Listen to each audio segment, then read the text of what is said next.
మన రాష్ట్ర ప్రభుత్వాలు తమ పాలన గురించి ఎప్పటికప్పుడు కొత్త క్యాప్షన్లు ఇస్తూనే ఉంటాయి. ఇక ప్రజాపాలన, ప్రజల వద్దకు పాలన అంటూ రకరకాలుగా చెబుతూ ఉంటారు. మరి ప్రభుత్వ సేవలు నిజంగా ప్రజల వద్దకు చేరుతున్నాయా?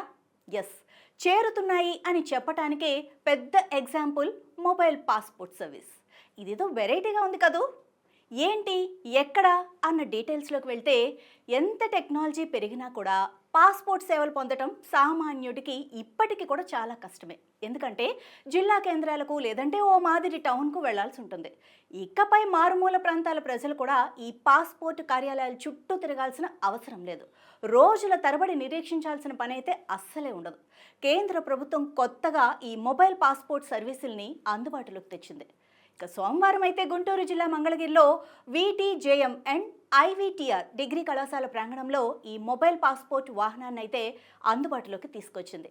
2 రోజుల పాటు ఆ వాహన సేవలు అందిస్తూ ఉంటుంది. ఇక పాస్పోర్ట్ ఆన్లైన్ పోర్టల్లో ఈ మొబైల్ సర్వీస్ వాహనం ఎప్పుడు, ఎక్కడ అన్న వివరాలన్నీ కూడా పొందుపరిచారు. ఇక ఆన్లైన్లో దరఖాస్తుదారు ఫారం నింపి ఆ రుసుము చెల్లిస్తే సరిపోతుంది. మొబైల్ వాహనం వచ్చే సమయానికి నేరుగా వెళ్ళి ఆ సేవలను మీరు అందుకోవచ్చు. మొబైల్ వాహనంలో 4 సిబ్బంది ఉంటారు. రోజు కేవలం 40 మందికి మాత్రమే ఈ సర్వీస్ అందుబాటులో ఉంటుంది.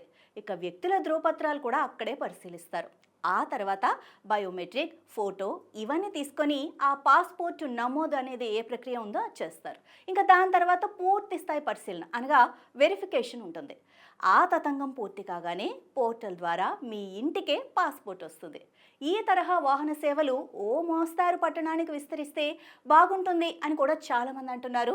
మరి పాస్పోర్ట్ అప్లై చేయాలి అంటే జిల్లా కేంద్రాలకు వెళ్తే ఒక్క రోజంతా కూడా అక్కడే ఉండాలి.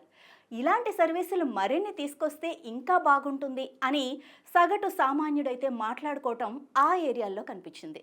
ఈ విధంగా రాష్ట్ర ప్రభుత్వాలు అందించే కీలకమైన సేవలన్నీ కూడా ఇలా ప్రజల వద్దకే తీసుకొస్తే చాలా బాగుంటుంది కదా అని అందరూ అనుకుంటున్నారు.